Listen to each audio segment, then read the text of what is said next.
The topic of discussion: when retiring partner is to be paid out of the amount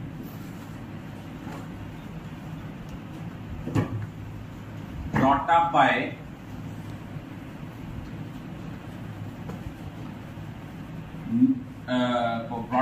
the remaining partners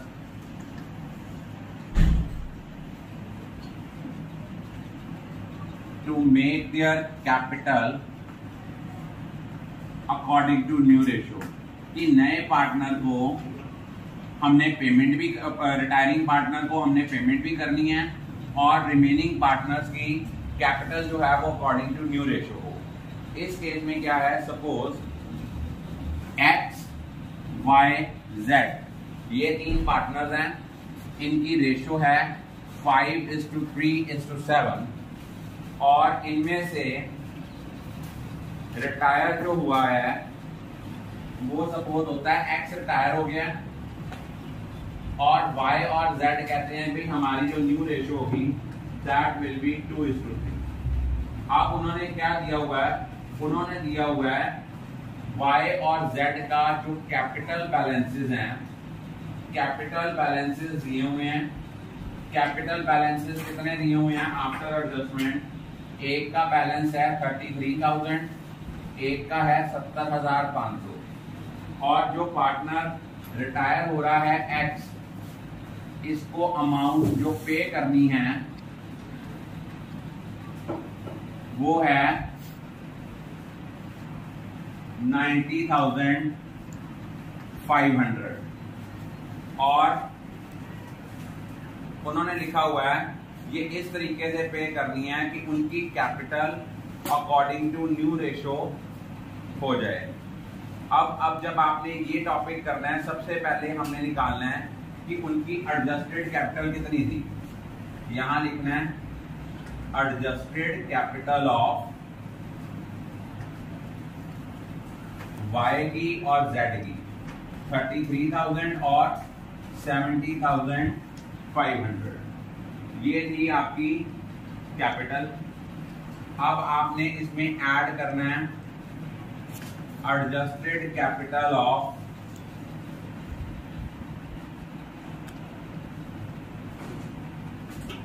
adjusted capital की जगह आप ये भी लिख सकते हो अमाउंट पेबल टू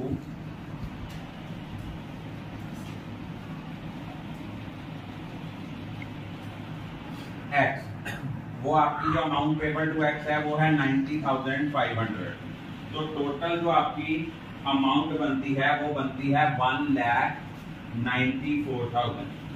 अब आपकी 1,94,000 बनती है नई फर्म की कैपिटल। अब आपने इस कैपिटल को, न्यू कैपिटल को किस रेशो में डिस्ट्रीब्यूट करना है? 2:3 की रेशो में, वाई में और जेड में 2:3 की रेशो में। तो 2:3 की रेशो में जब हम करते हैं ये बनती है 77,600 और एक बनती है 1,16,400। कि आपकी जो न्यू कैपिटल फर्म की बनती है वो कितनी बनती थी? 77,600 और 1,16,400। लेकिन आपकी एडजस्टेड टोटल कैपिटल कितनी है? जो आपकी एडजस्टेड ओल्ड कैपिटल है, एडजस्टेड ओल्ड कैपिटल हमारी कितनी है? वो है 33,000 एक है और 70,500 एक है। इट मींस हमने कितना कैश और लेके आना है। किसने कैश लेके आना है? वाई ने 44,600 और जेड ने जो कैपिटल लेके आना है कैश वो है 45,900। लेकिन इन रियलिटी हमने पेमेंट करनी कितनी है? 90,500 की। पहले हम क्या करेंगे, हम 90,500 को लेके आएंगे किस रेशो में? वो लेके आएंगे इसको 2:3 की रेशो में। वो आपने निकाल लिया। सबसे पहले हम एंट्री क्या करेंगे? हम एंट्री करेंगे bank account debit to Y's capital, ये बना 44,600 टू जेड्स कैपिटल, ये बना आपका 45,900, टोटल बन गया 90,500। अब ये अमाउंट हमने एक्स को पे कर दी है, तो हमने एंट्री कर दी है X capital account debit to bank account. दोबारा सुनो, क्वेश्चन क्या था? क्वेश्चन था कि रिटायरिंग पार्टनर को अमाउंट पे भी करनी है और पे करने के बाद जो है रिमेनिंग पार्टनर्स की कैपिटल को according to new ratio adjust करना है। तो इस क्वेश्चन में दिया हुआ था एक्स, वाई और जेड तीन पार्टनर हैं, इनकी रेशियो थी 5:3:7। एक्स रिटायर हुआ, वाई और जेड ने डिसाइड किया कि हमारी न्यू रेशियो होगी दैट विल बी 2:3। तो हम लोगों ने एडजस्टेड कैपिटल बैलेंस दिया हुआ था वाई का और जेड का, जिसमें amount payable to X add की, टोटल अमाउंट आई 1,94,000। ये आ गई नई फर्म की कैपिटल। इस नई कैपिटल को हमने 2:3 की रेशियो में डिस्ट्रीब्यूट किया। वाई का शेयर आया 77,600, जेड का शेयर आया 1,16,400। एक्चुअल में इनकी एडजस्टेड कैपिटल कितनी है? इसकी 33,000 थी, इसकी 70,500। अगर आपका रिक्वायर्ड कैपिटल ज़्यादा है और अवेलेबल कम है, इट मीन रिमेनिंग अमाउंट वो क्या करेगा? कैश में लेके आएगा। वो ये लेके आएगा, वाई लेके आ रहा है 44,600, जेड लेके आ रहा है 45,900। इनका टोटल करो तो ये बनता है 90,500। हमें पेमेंट भी उसको उतनी हो करनी है रिटायरिंग पार्टनर को। पहले वो जितनी जितनी कैपिटल लेके आ रहे हैं उसकी एंट्री करेंगे, फिर उसके बाद वो सारी की सारी अमाउंट किसको पे कर देंगे? रिटायरिंग पार्टनर को। तो एंट्री आएगी retiring partners capital account debit to bank account. I think all of you are clear about it. I discuss about the case when retiring partner is paid, so in such a way that the remaining capital of remaining partner will be in the new according to the new ratio. Today again we are going to discuss the next case when the retiring partner is paid from the amount brought up by the remaining partner or continuing partner in such a way to make their capital proportionate to profit sharing ratio। ये तो पुराने चित्र से ही है, but उसमें एक और point add हो गया and leave an agreed cash balance. कि नई रेशियो में तो उनकी आय कैपिटल मिनिमम इतना बैंक बैलेंस या कैश बैलेंस भी मेंटेन रहे। For example X, Y, Z ये तीन पार्टनर्स हैं, इनकी रेशियो है 5:3:2। इनमें से वाई रिटायर हुआ है और उन्होंने क्या कहा है कि कैपिटल जो दी हुई है आफ्टर ऑल एडजस्टमेंट, एक्स की कैपिटल दी हुई है 43,200, वाई की कैपिटल दी हुई है 36,600 और जेड की कैपिटल जो है that is given that is 11,200। और उन्होंने क्या कहा है? Minimum cash and bank balance to be maintain. Question वही है पिछले जैसा जो हमने रिसेंटली आज प्रीवियस लेक्चर में डिस्कस करा था कि एक पार्टनर रिटायर हो रहा है, रिटायरिंग पार्टनर को अमाउंट पे करनी है, इस तरीके से पे करनी है कि जो कंटिन्यूइंग पार्टनर हैं इनकी capital according to new ratio बन जाए। बस इसमें एक और पॉइंट ऐड किया हो गया कि साथ में ये भी कह दिया कि इतना मिनिमम बैंक बैलेंस मेंटेन करना है। तो जो मिनिमम बैंक बैलेंस मेंटेन करना है वो है आपका 4,000। और उसके बाद उन्होंने एक्स और जेड की जो न्यू रेशियो है वो दी हुई है हमें 3:2। अब देखा जाए हमारा कैपिटल कितनी है? Capital of x and Z वो कितनी है? वो है 43,200 प्लस 11,200। तो ये हमारी जो टोटल अमाउंट बनती है ये बनती है 54,400। अब हमने जो पेमेंट पे करनी है हमने ये निकालना है कि शॉर्टेज ऑफ कैश कितनी है। हमने देखो शॉर्टेज ऑफ कैश निकालना है तो ये हम कैसे निकालेंगे? Amount payable to Y Y को कितनी अमाउंट पे करनी है, दैट इज 36,600। क्लियर। अब हमने इसमें माइनस करना है existing cash balance. Existing cash balance जो है वो हमने क्या करना है, माइनस करना है।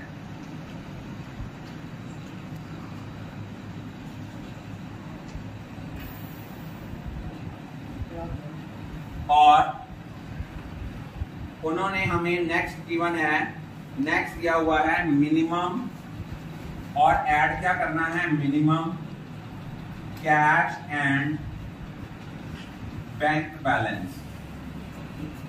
सपोज हमने पे करना था 36,600, जो हमारा एग्जिस्टिंग बैलेंस है, सपोज वहां दिया हुआ है एग्जिस्टिंग बैलेंस इज 5,000। 5,000 माइनस किया, 4,000 ऐड किया, तो शॉर्टेज ऑफ कैश हमारी जो आई है वो कितनी आई है, 35,600।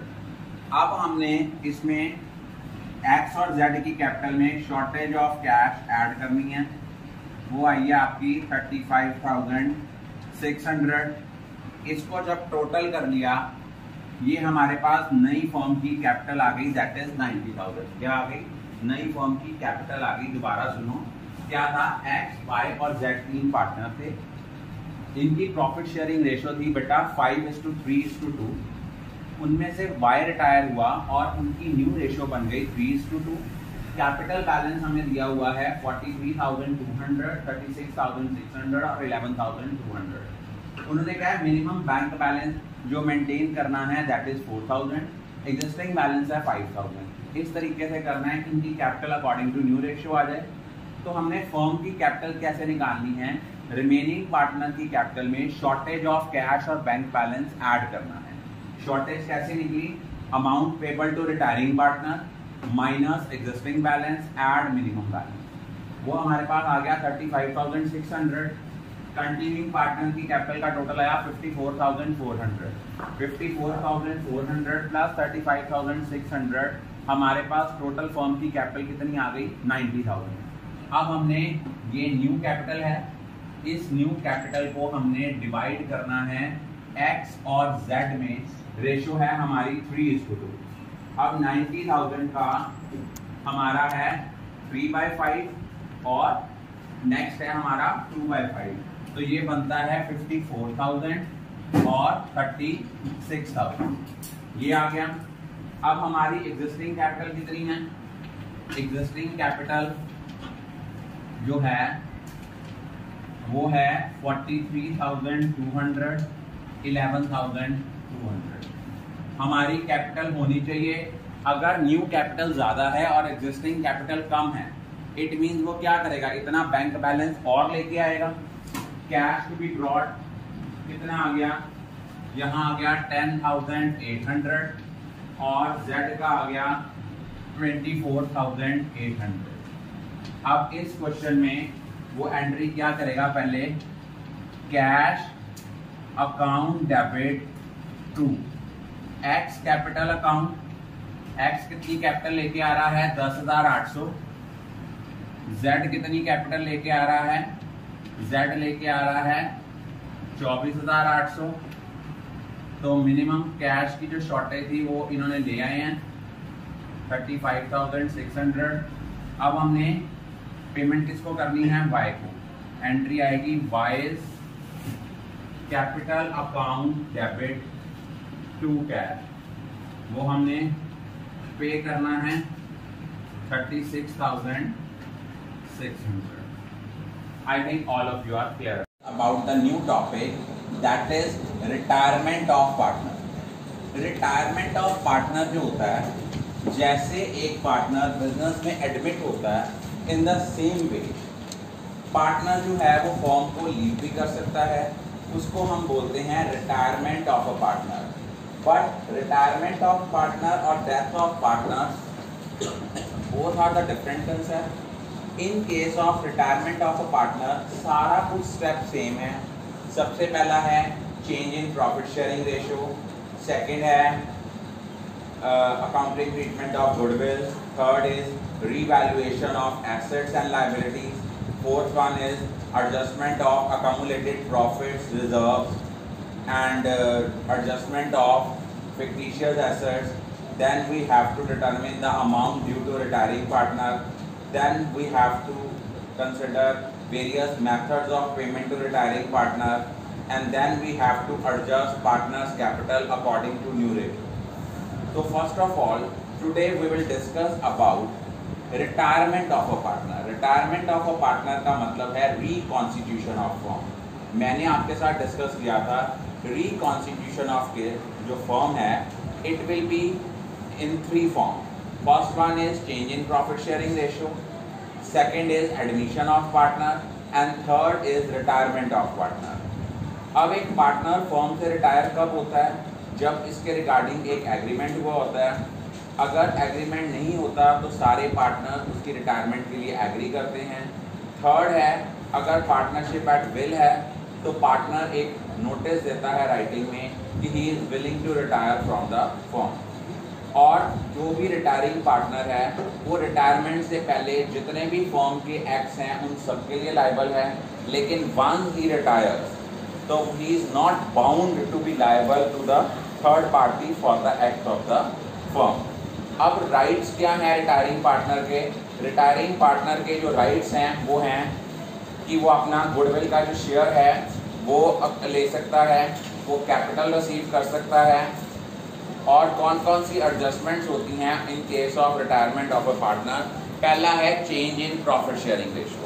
फॉर एग्जांपल वो कहता है एक्स, वाई और Z, these are the three partners and their profit sharing ratio is 3:2:1. If nothing is given, what will be the new ratio? मान लो Y रिटायर हुआ, Y का शेयर खत्म कर दो, न्यू रेशियो विल बी 3:1. और अगर Z retire होता तो न्यू रेशियो विल बी 3:2. अगर X रिटायर होता तो new ratio will be 2:1. In case of retirement of a partner, we have to calculate the gaining ratio. And what's the formula of calculating the gaining ratio? Gaining ratio का जो आपका formula है that is new share minus old share. That is reverse of sacrificing ratio. Gaining ratio is the difference between new share as well as old share. Then next हमारा question क्या आता है कि अगर सपोज कर लो उन्होंने लिखा हुआ है कि इनकी रेशियो थी 3:2:1 एक्स, वाई और जेड की. वाई रिटायर हुआ, वाई का जो शेयर है एक्स और जेड इक्वली एक्वायर कर रहे हैं, तो 3/6 में 1/6 ऐड किया, फिर 2/6 का 1/2 आया, फिर 1/6 में 1/6 ऐड किया, ये आया 4/6:2/6. न्यू रेशियो आ गई 4:2, दैट इज 2:1. एक ये केस है. और उसके बाद नेक्स्ट आपकी जो आती हैं वो हमारी आती है एडजस्टमेंट ऑफ गुडविल, कि हम गुडविल को कैसे एडजस्ट करते हैं. एक तो आपको आना चाहिए difference between sacrificing ratio and gaining ratio.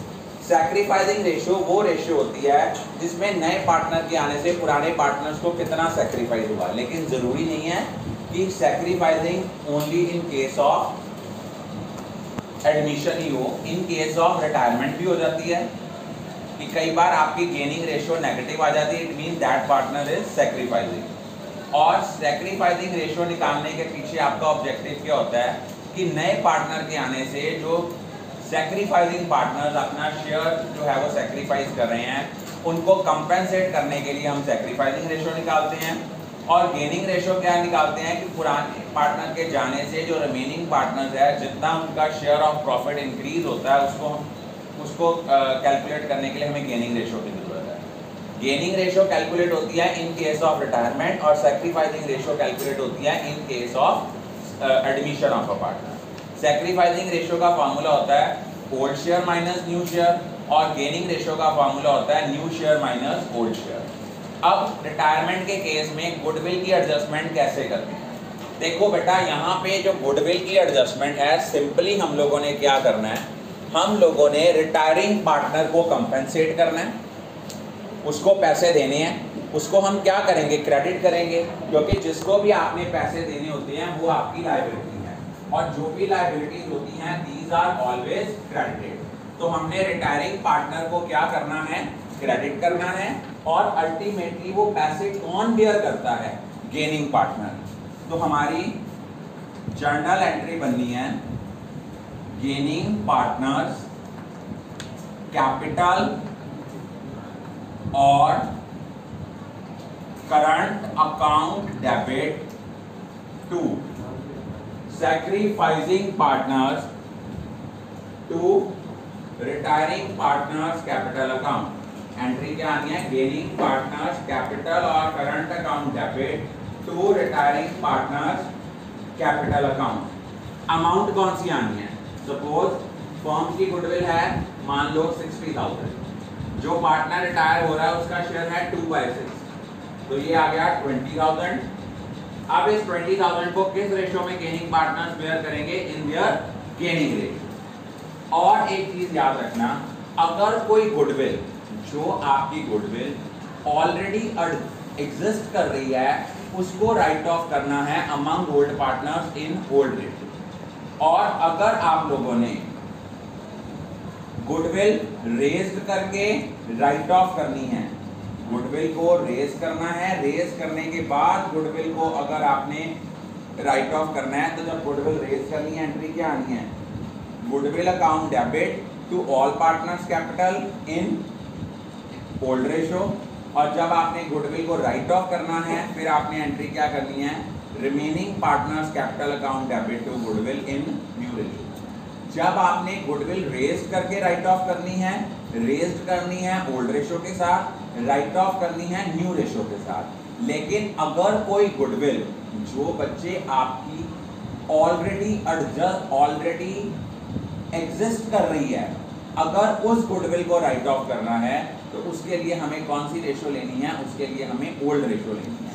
ये कंसेप्ट बहुत दोबारा I am going to repeat it again and again. अगर गुडविल रेज्ड करके राइट ऑफ करनी है, तो जो गुडविल रेज्ड करनी है that is with old ratio, और राइट ऑफ करनी है इन न्यू रेशो। बट अगर कोई गुडविल जो बच्चे आपकी ऑलरेडी एग्जिस्ट कर रही है, उस गुडविल को अगर राइट ऑफ करना है, that will be in the old ratio. I think all of you are clear about it. We are going to discuss about the concept of hidden goodwill, as we have done the same concept in case of admission of a partner. Hidden goodwill क्या होता है कि कई बार जो partner retire हो रहा है, उसकी एक्चुअल अमाउंट जो ड्यू बनती है वो बनती है कम, लेकिन हम उनको पे करते हैं ज़्यादा। हम मैक्सिमम क्या क्या उसको पे करते हैं, जितना उसका कैपिटल बैलेंस है, जितना उसका शेयर है out of the undistributed reserve, revaluation का प्रॉफिट, और अगर लॉस है तो उसको एडजस्ट करते हैं। अगर उसके बाद उसकी एक्चुअल अमाउंट ड्यू बनती है सपोज 2,20,000 और हम लोग पे कर रहे हैं 2,50,000, whatever we are paying over and excess of the actual amount due, that is termed as hidden goodwill. Let's take an example. X, Y और Z तीन पार्टनर्स थे, इनकी प्रॉफिट शेयरिंग रेशियो थी 1:2:3। एक्चुअल अमाउंट ड्यू बनती थी, Z retire हुआ, actual amount due बनती थी 2,20,000, but in reality we are paying him और हर ₹2,50,000। तो जो 2,50,000 और 2,20,000 का डिफरेंस है, दैट इज हिडन गुडविल। और इसकी ट्रीटमेंट क्या होती है, रिटायरिंग पार्टनर को अमाउंट देनी है, तो टू रिटायरिंग पार्टनर्स कैपिटल, और इसको कौन बेयर करेगा, गेनिंग पार्टनर्स कैपिटल और करंट अकाउंट को हम इसको अपोर्शन करेंगे in the gaining ratio. For example X, Y और Z तीन पार्टनर्स थे, इनकी प्रॉफिट शेयरिंग रेशो थी 1:2:3। Z रिटायर हुआ, अब देखो Z रिटायर हुआ तो Z की जो रेशो थी वो कितनी हो गई, इनकी न्यू रेशो हो गई 1:2। अब इसकी हिडन गुडविल की जो अमाउंट निकली थी वो आपकी आई थी 30,000। अब आप लोग देखो, हमने गेनिंग रेशो निकाली, new share minus old share, new share minus old share करके जब हमने निकाला तो इनकी जो गेनिंग रेशो आई थी वो आई थी 1:2।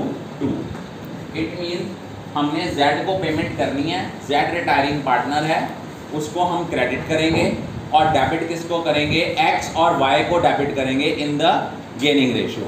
तो एंट्री आएगी X capital account debit that is 10,000, Y's capital account debit 20,000 to जेड्स कैपिटल दैट इज 30,000।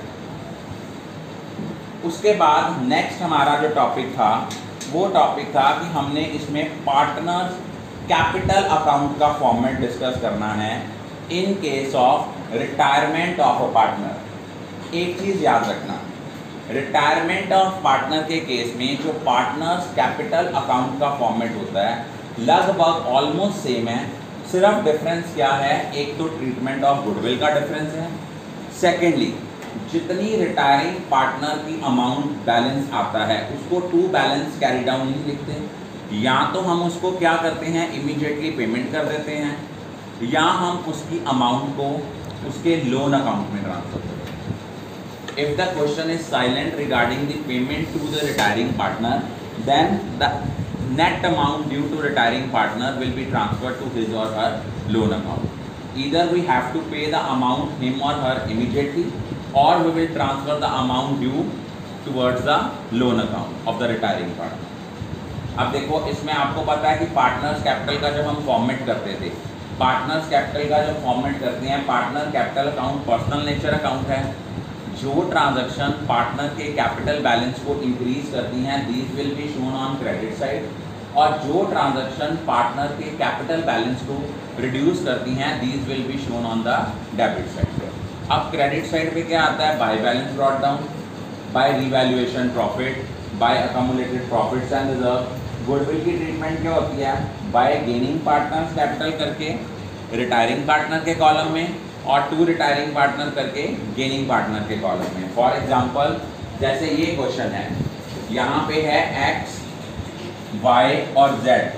मान लो यहाँ पे z जो है ये आपका रिटायरिंग पार्टनर है और x और y रिमेनिंग पार्टनर है।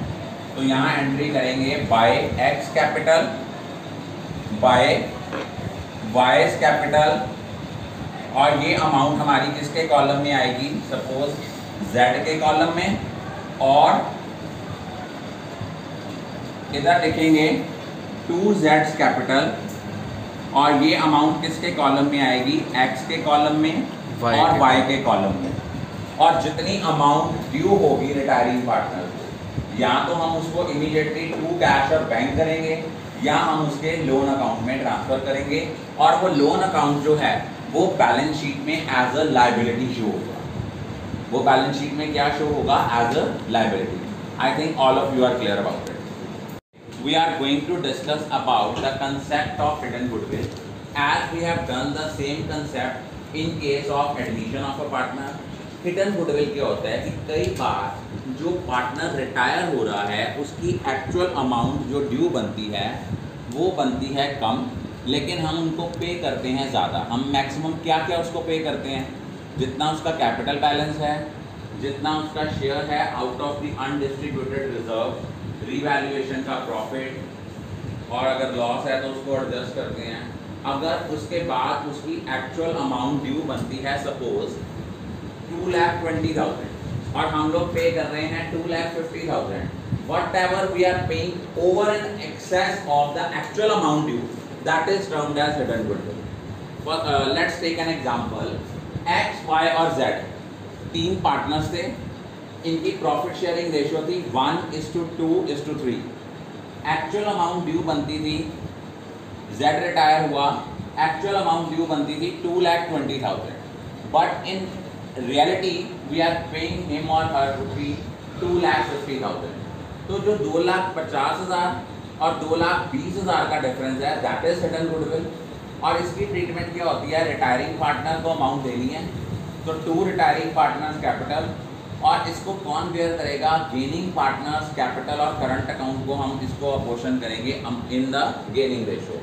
फॉर एग्जांपल एक्स, वाई और जेड तीन पार्टनर्स थे, इनकी प्रॉफिट शेयरिंग रेशियो थी 1:2:3।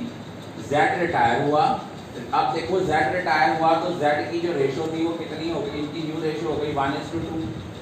अब इसकी हिडन गुडविल की जो अमाउंट निकली थी वो आपकी आई थी 30,000। अब आप लोग देखो, हमने गेनिंग रेशियो निकाली, new share minus old share, new share minus old share करके जब हमने निकाला तो इनकी जो गेनिंग रेशियो आई थी वो आई थी 1:2। इट मीन हमने Z को पेमेंट करनी है, Z रिटायरिंग पार्टनर है, उसको हम क्रेडिट करेंगे और डेबिट किसको करेंगे, X और Y को डेबिट करेंगे इन द गेनिंग रेशियो। तो एंट्री आएगी X capital account debit that is 10,000, Y's capital account debit 20,000 to Z's capital that is 30,000। उसके बाद नेक्स्ट हमारा जो टॉपिक था वो टॉपिक था कि हमने इसमें पार्टनर्स कैपिटल अकाउंट का फॉर्मेट डिस्कस करना है इन case of retirement of a partner. एक चीज याद रखना, रिटायरमेंट ऑफ पार्टनर के केस में जो पार्टनर्स कैपिटल अकाउंट का फॉर्मेट होता है लगभग ऑलमोस्ट सेम है, सिर्फ डिफरेंस क्या है, एक तो ट्रीटमेंट ऑफ गुडविल का डिफरेंस है, सेकेंडली जितनी रिटायरिंग पार्टनर की अमाउंट बैलेंस आता है उसको टू बैलेंस कैरी डाउन नहीं लिखते, या तो हम उसको क्या करते हैं इमीडिएटली पेमेंट कर देते हैं, या हम उसकी अमाउंट को उसके लोन अकाउंट में ट्रांसफर करते हैं। If the question is silent regarding the payment to the retiring partner, then the net amount due to retiring partner will be transferred to his or her loan account. Either we have to pay the amount him or her immediately, or we will transfer the amount due towards the loan account of the retiring partner. अब देखो, इसमें आपको पता है कि partners capital का जब हम फॉर्मेट करते थे, पार्टनर्स कैपिटल का जब फॉर्मेट करते हैं, partner capital account personal nature account है। जो ट्रांजैक्शन पार्टनर के कैपिटल बैलेंस को इंक्रीज करती हैं these will be shown on credit side, और जो ट्रांजैक्शन पार्टनर के कैपिटल बैलेंस को रिड्यूस करती हैं these will be shown on the debit side. अब क्रेडिट साइड पे क्या आता है, by balance brought down, by revaluation profit, by accumulated profits and reserve. Goodwill की ट्रीटमेंट क्या होती है, बाय गेनिंग पार्टनर्स कैपिटल करके रिटायरिंग पार्टनर के कॉलम में, और टू रिटायरिंग पार्टनर करके गेनिंग पार्टनर के कॉलम में। फॉर एग्जांपल जैसे ये क्वेश्चन है, यहाँ पे है X, Y और Z। मान लो यहाँ पे Z जो है ये आपका रिटायरिंग पार्टनर है और X और Y रिमेनिंग पार्टनर है। तो यहाँ एंट्री करेंगे by X capital, by Y's capital, और ये अमाउंट हमारी किसके कॉलम में आएगी, सपोज Z के कॉलम में, और इधर लिखेंगे 2Z's कैपिटल, और ये अमाउंट किसके कॉलम में आएगी, X के कॉलम में और Y के कॉलम में। और जितनी अमाउंट ड्यू होगी रिटायरिंग पार्टनर को, या तो हम उसको इमीडिएटली टू कैश और बैंक करेंगे, या हम उसके लोन अकाउंट में ट्रांसफर करेंगे, और वो लोन अकाउंट जो है वो बैलेंस शीट में एज अ लायबिलिटी शो होगा। वो बैलेंस शीट में क्या शो होगा, एज अ लायबिलिटी।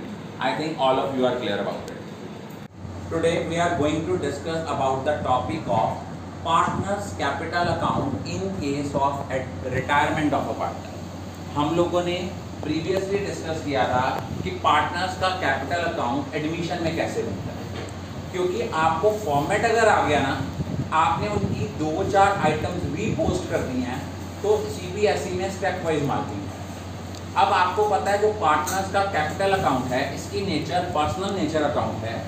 जो ट्रांजैक्शन पार्टनर के कैपिटल बैलेंस को इंक्रीज करती हैं वो क्रेडिट पे आती हैं, और जो ट्रांजैक्शन पार्टनर के कैपिटल बैलेंस को रिड्यूस करती हैं वो डेबिट में आती हैं। एडमिशन और रिटायरमेंट के केस में पार्टनर कैपिटल अकाउंट होता तो सेम है, सिर्फ डिफरेंस किसमें आता है, गुडविल की ट्रीटमेंट में। और इसमें क्या होता है कि जो पार्टनर रिटायर हो रहा है उसका closing balance to balance carry down नहीं लिखते, बल्कि उसको क्या करते हैं, या तो उसको टू कैश और बैंक पेमेंट कर देते हैं, या साल के एंड में जब भी वो रिटायर होता है उसका अगर अमाउंट हम पे नहीं कर रहे तो उसको रिटायरिंग पार्टनर के लोन अकाउंट में ट्रांसफर करते हैं। For example X, Y, Z 3 partners हैं और उनमें से Z रिटायर हो रहा है, X, Y, Z 3 पार्टनर्स हैं और उनमें से Z रिटायर हो रहा है, तो पार्टनर्स कैपिटल अकाउंट का फॉर्मेट, पार्टनर्स कैपिटल अकाउंट कैसे बनेगा? अगर आपने ये कंसेप्ट समझ लिया ना, तो जो आपका कल का टेस्ट है, चाहे वो एडमिशन का है, डिफरेंस सिर्फ गुडविल की एडजस्टमेंट का है, बाकी सारा सेम है। सिर्फ अगर आप ये समझ लेते हो ना, तो अगर 6 मार्क्स का क्वेश्चन आता है, 3 to 4 मार्क्स आपके पार्टनर्स कैपिटल अकाउंट के होते हैं, अगर उन्होंने पार्टनर्स कैपिटल अकाउंट और रीवैल्यूएशन अकाउंट पूछा है। लेकिन अगर बैलेंस शीट पूछी है तब 2 या 2.5 नंबर होंगे। अब यहाँ पे हमने लिखना है partners capital account. Partners capital account जब भी बनाना है तो एक साइड पे डेबिट और इधर लिखेंगे क्रेडिट।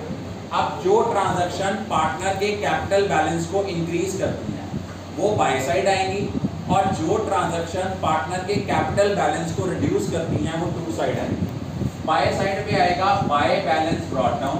यूजुअली ये बाय बैलेंस ब्रॉट डाउन जो है ये बाय साइड पे ओपनिंग बैलेंस आता है, क्योंकि नॉर्मली कैपिटल बैलेंस जो है वो कहाँ दिया होता है? बैलेंस शीट की लायबिलिटी साइड।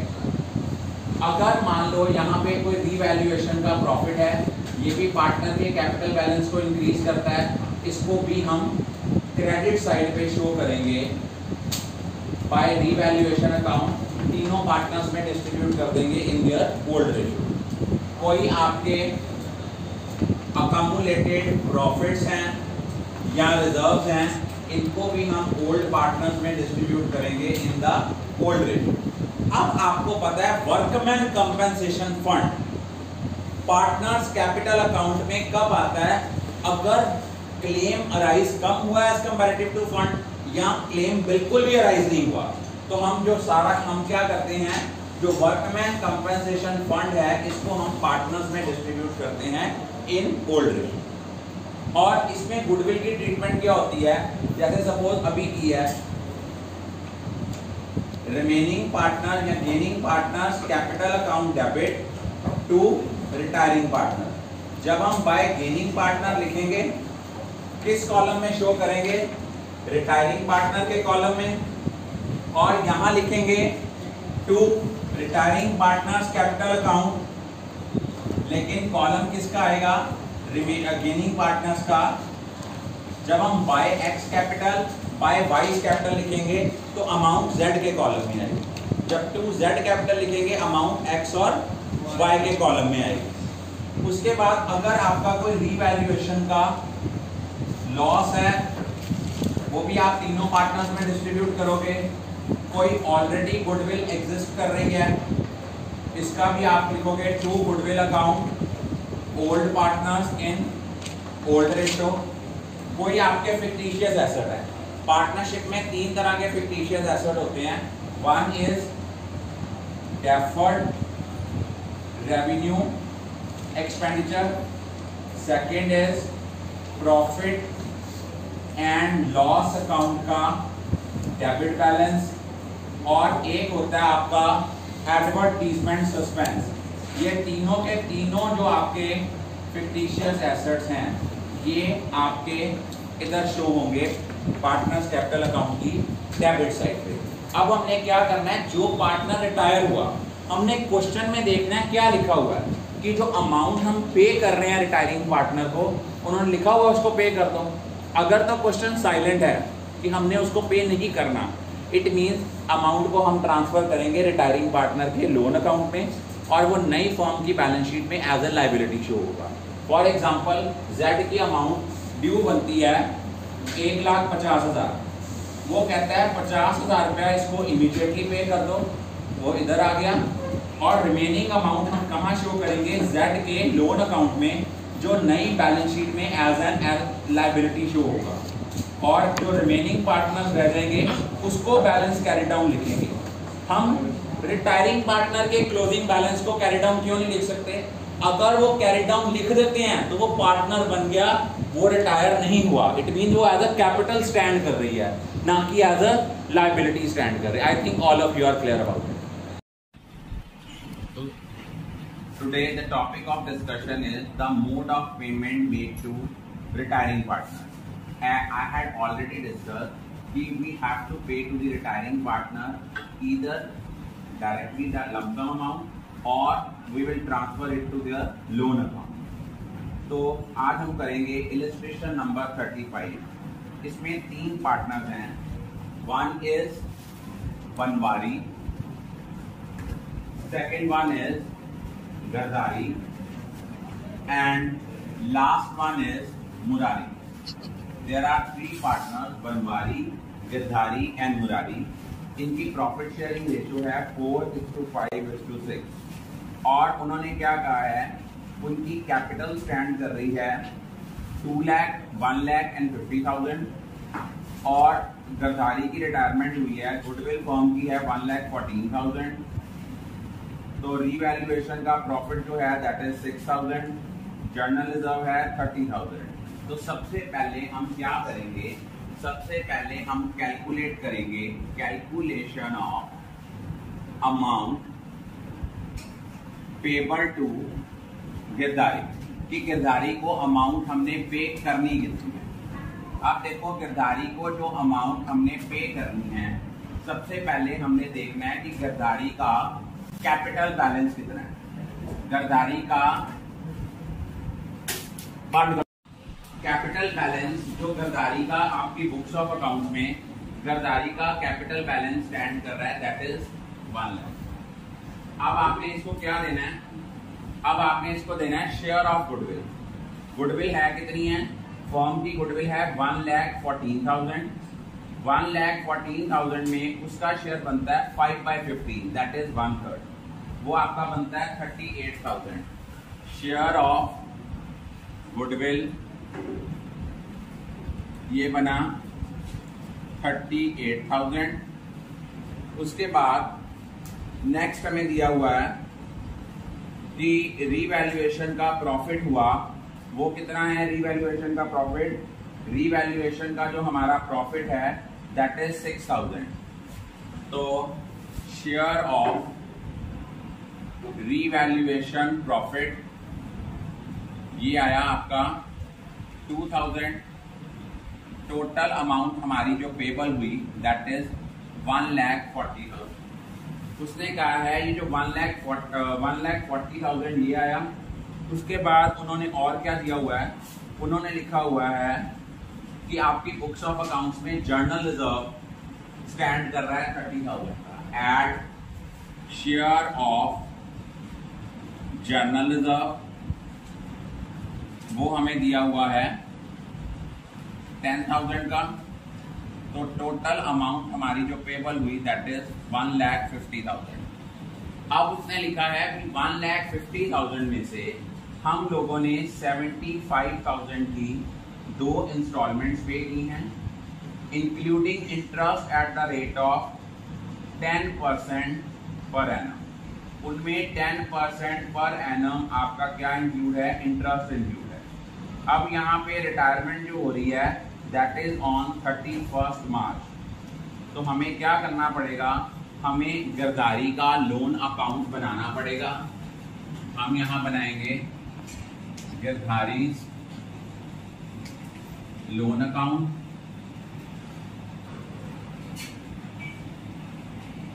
डेट,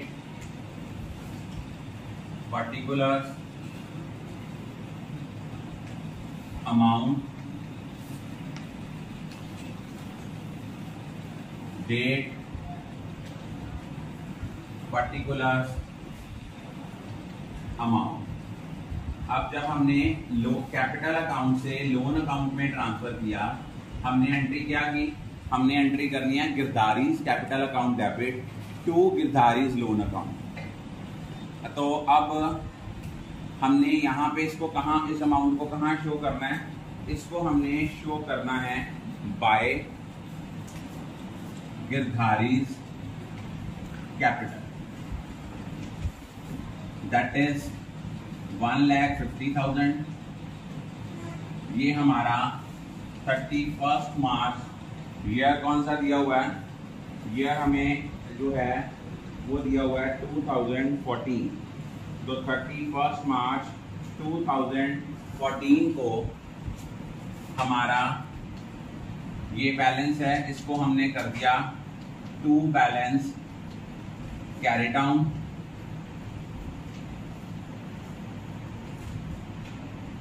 अब आप लोगों ने वर्ड उसने लिखा है कि 75,000 रुपए की एक इंस्टॉलमेंट है जिसमें इंटरेस्ट भी इंक्लूड है।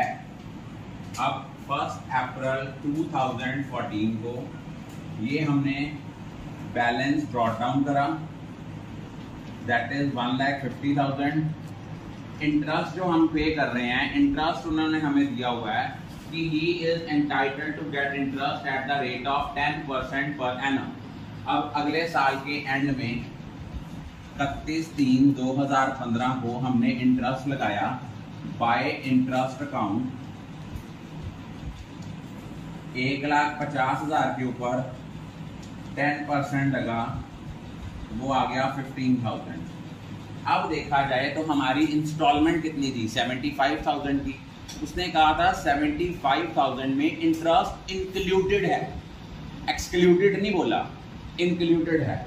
इट मींस जो हमारी इंस्टॉलमेंट की जो प्रिंसिपल अमाउंट थी वो कितनी थी, 75,000 टोटल पे किया।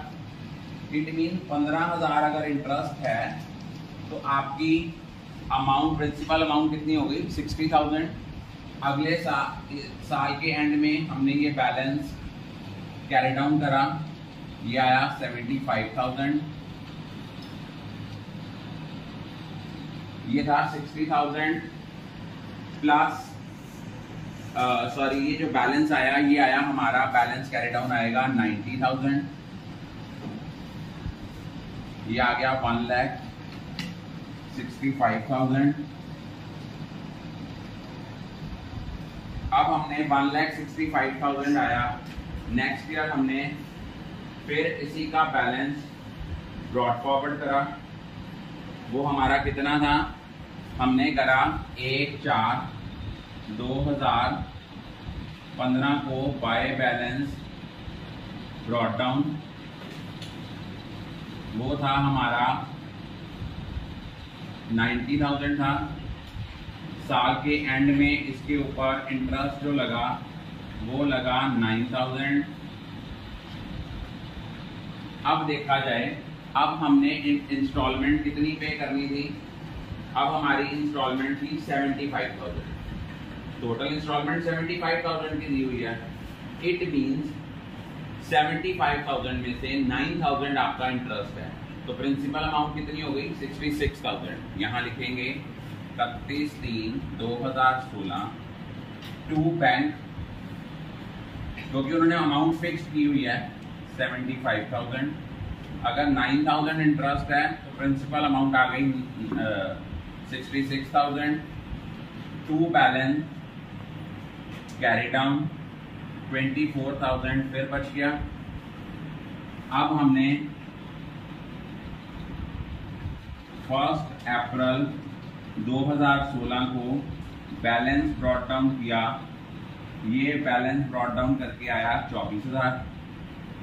साल के एंड में इसके ऊपर इंटरेस्ट लगाया, वो बना हमारा 2,400।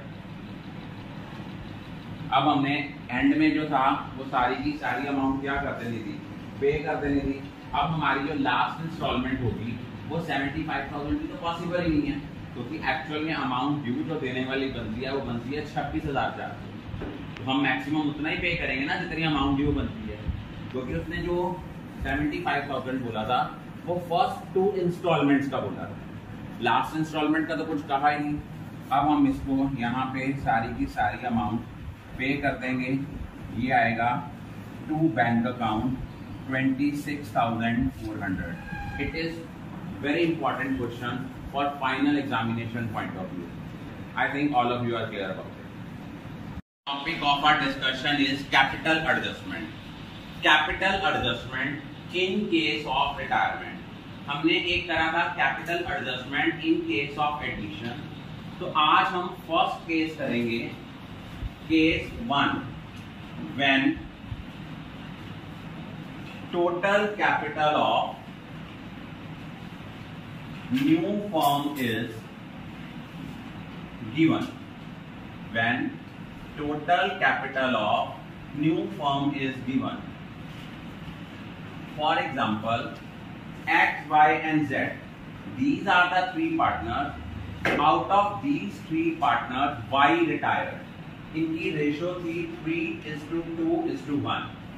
ये रिटायर हो गया, न्यू रेशो विल बिकम 3:1. अब उन्होंने कहा है capital of the new firm will be 2 lakh. Capital of the new firm will be 2 lakh. It means इस 2 lakh capital को हमने अपोषण करना है among X and Z in new ratio. तो ये यहाँ लिखना है to balance carry down 2 lakh का 3/4 that is 1,50,000 और Z का आना है 50,000. अब हमने देखना है क्वेश्चन में क्या लिखा है. अगर तो क्वेश्चन में लिखा है actual cash to be paid और टू बी रिसीव, मतलब अगर उनकी डेबिट साइड शॉर्टर आएगी तो बैलेंसिंग फिगर टू कैश या बैंक इसकी बैलेंसिंग फिगर आएगी. अगर इसकी बाय वाली साइड शॉर्टर आएगी तो balancing figure by cash and bank आएगी. Again I am going to discuss this topic with you. पहला केस है जब हमें total capital of new firm जो है वो गिवन है. Suppose X, Y and Z तीन पार्टनर्स हैं. इनकी प्रॉफिट शेयरिंग रेशो है 3:2:1. उनमें से Y रिटायर हुआ, न्यू रेशो हो गई 3:1. उन्होंने कहा the total capital of new firm will be 2 lakh. इस 2 lakh को 3/4 और 1/4 में डिस्ट्रीब्यूट किया. वो हमने लिखना है टू बैलेंस कैरी डाउन. अब उन्होंने लिखा actual cash to be paid और टू बी रिसीव्ड. टू वाली साइड शॉर्टर है तो टू कैश और बैंक, बाय वाली साइड शॉर्टर है तो बाय कैश और बैंक. अगर उन्होंने लिखा होता है कि हमने एडजस्टमेंट्स करनी है थ्रू करंट अकाउंट, तो अगर टू वाली साइड कम है तो ये आएगा to concerned partners current account, और अगर बाय वाली साइड शॉर्टर है तो आएगा bye concerned partners current account. एक चीज याद रखना, जो आपका to concerned partners current account होगा ये बैलेंस शीट की लायबिलिटी साइड पे आएगा. बैलेंस शीट की लायबिलिटी साइड पे आएगा. और जो आपका by concerned partners current account है ये बैलेंस शीट की एसेट साइड पे आएगा. इट डिपेंड्स कि क्या लिखा होता है. अगर लिखा है adjustment to be made through partners current account तो टू वाली साइड शॉर्टर है तो to concerned partners current account, by वाली साइड शॉर्टर है तो by concerned partners current account. जो आपका to concerned partners current account है ये बैलेंस शीट की लायबिलिटी साइड पे आएगा. और अगर आपका by concerned partners current account है ये बैलेंस शीट की एसेट साइड पे आएगा. I think all of you are clear about